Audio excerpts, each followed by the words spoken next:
সবার উদ্দেশ্যে একটাই কথা বলবো, প্রিয় ভাই বোনেরা, মানে আমরা আর কখনোই এইরকম একটা জায়গায় আসতে পারবো না। কত স্বপ্ন, কত আশা, কত ভরসা নিয়ে আমরা এখানে এসেছি, তাই না? তো সবার উদ্দেশ্যে বলবো, তোমরা তো মাত্র একটু পরিশ্রম করে হাল ছেড়ে দাও। ভাইয়ারা অনেক বেশি পরিশ্রম করি, আরো অনেক বেশি পরিশ্রম করি। নিজের দায়িত্ব, ফ্যামিলির দায়িত্ব, বিজনেসের দায়িত্ব, ক্লাস, কোনো কিছু কিন্তু বাদ দেই না।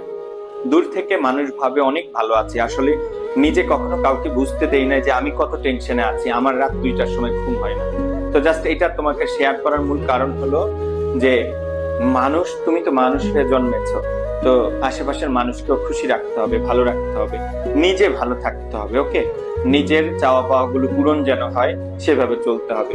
তুমি আগামী 2 মাস, অনেক দিন তো চলে গেছে, অনেক দিন তো চলে গেছে, আগামী 2 মাসও তো নেই, তাই না? আর 1-1.5 মাস অনেক বেশি পরিশ্রম করো, একদম হার্ট এন্ড সোল ট্রাই করো, আমি পারবো, এইরকম একটা স্বপ্ন দেখো।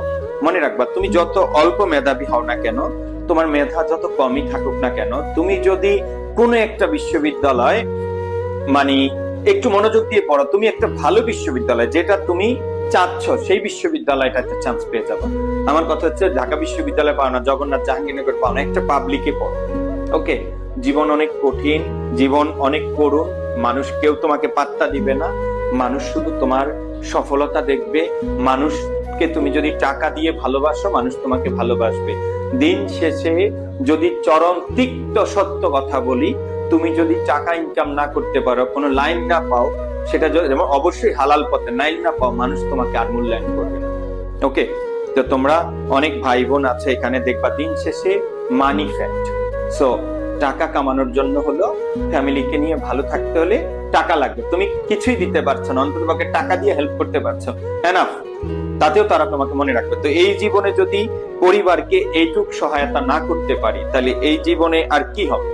আমাদের জন্য তারা অনেক করেছেন, আমাদের জন্য 18-20 বছরে তারা এমন কিছু নাই যে করে নাই। ওকে, তো শুধু বারবার তোমরা ভুলে যাও, তোমরা অতীতকে ভুলে যাও, বাবা মাকে ভুলে যাও, নিজের ভবিষ্যৎকে ভুলে যাও। এই ভুলে যাওয়ার কারণেই তোমরা কয়েকদিন পরে অনেক কষ্ট পাবে, দিনের পর দিন কান্নাকাটি করবা। তোমার বন্ধু যখন ভালো বিশ্ববিদ্যালয়ে পড়বে, এলাকায় আসবে খুব ভাবসাব নিয়ে, তখন তোমার হিংসা হবে। সো এই হিংসা না করে তুমি ঈর্ষা করো, ঈর্ষা পজিটিভ জিনিস, আমিও হতে চাই এরকম। তুমি এখন থেকে নতুন করে চেষ্টা করো, এখন থেকে নতুন করে চেষ্টা করো যে আমি পারবো, আমাকে পারতে হবে।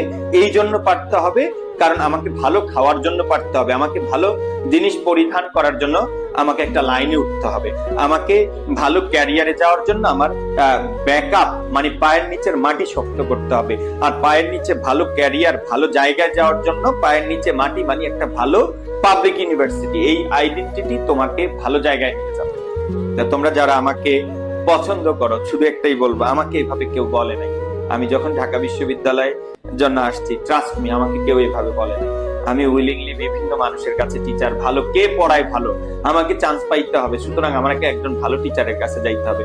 কসম করে বললাম, এই শুক্রবার আমি যা তোমাকে বাংলা পড়াইছি না, এর 20 ভাগের 1 ভাগ পড়ায় না আমার টিচার, ঠিক আছে?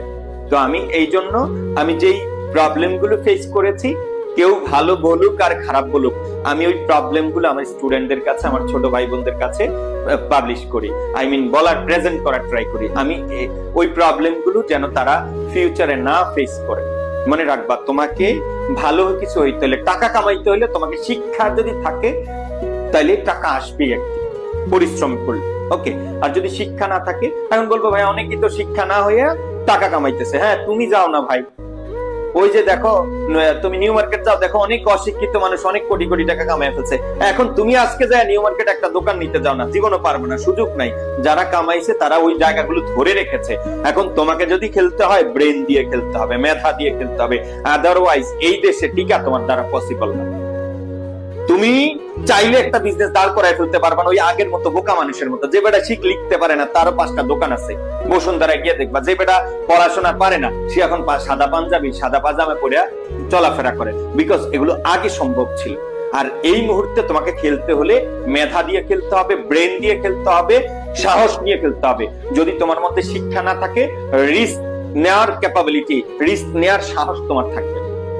প্রিয় ভাই বোন, আবার পড়ো, আবার করে নতুন করে ট্রাই করো, এটাই তোমার জীবন। তুমি যদি শিক্ষিত হও তোমার পরবর্তী প্রজন্ম ভালো থাকবে, আর তুমি যদি অশিক্ষিত রয়ে যাও তোমার পরবর্তী প্রজন্মের অবস্থা আরো খারাপ হবে।